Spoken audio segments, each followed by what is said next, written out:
You know, funny enough, I was Left 4 Dead once, but thankfully the Mexican border guards got in touch with my fraternity brothers and we cleared that one right up. This guy here, Tom Leonard from Valve Software, though, is going back for another time. Left 4 Dead 2, zombie shooter. What's the deal? Well, basically, when we finished Left 4 Dead, the team had a lot of ideas that we wanted to express. So we got together a whiteboard and sort of like, what are the things we can do to make the game more interesting, to improve the co-op gameplay, to create more zombie destruction. We listed them all out and immediately hit the ground running to build Left 4 Dead 2. All right, so how many players this time, and what types of zombies and characters can you play as? Sure, it's still a 4-player co-op game or an 8-player competitive game in the versus mode. We've added what we call uncommon commons, so mixed in with the zombie hordes are variants of the common infected that sort of mix up the gameplay. And we're adding new special infected. The one that we're showing here at E3 is the Charger.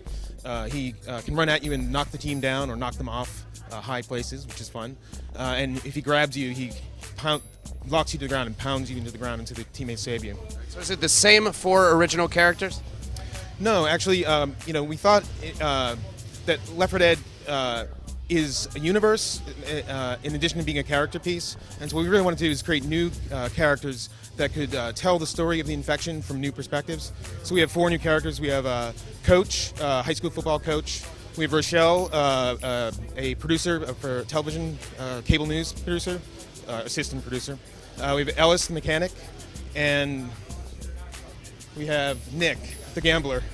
Sorry. As you can see, the game going on behind us, and people seem to be enjoying it. So, playable in co-op, playable in competitive mode. What are some of the settings this time? Well, one of the things we had with Left 4 Dead 1 is we wanted to try to tell a story of those characters moving from Philadelphia to the Great Lakes. And, to a greater or lesser extent, we may have achieved that. With Left 4 Dead 2, we really want to capture the notion of them moving through the country. So they start in Savannah and move through Georgia and swamplands and end up in New Orleans. Okay, crazy. So it's out in the backwaters. Hopefully not too much of the Deliverance vibe there, although you can end up in some sticky situations. What are some of the ways that players are going to be able to blow their way out of those nasty situations? New weapons? We have new weapons, new types of machine guns, new types of pistols. We have new melee weapons. Melee weapons sort of give certain players the tactical role of protecting the team close up, as well as having the fun of hacking limbs off and chopping off heads. All right, so the director last time, you guys proved that he was more George Romero than Uwe Boll. This is, of course, an artificial intelligence director, AI, and it throws more enemies at you at the strangest times, gives you strange sound cues, so it keeps you on your toes, always keeps you guessing. Never the same gameplay experience twice. How does he do it this time?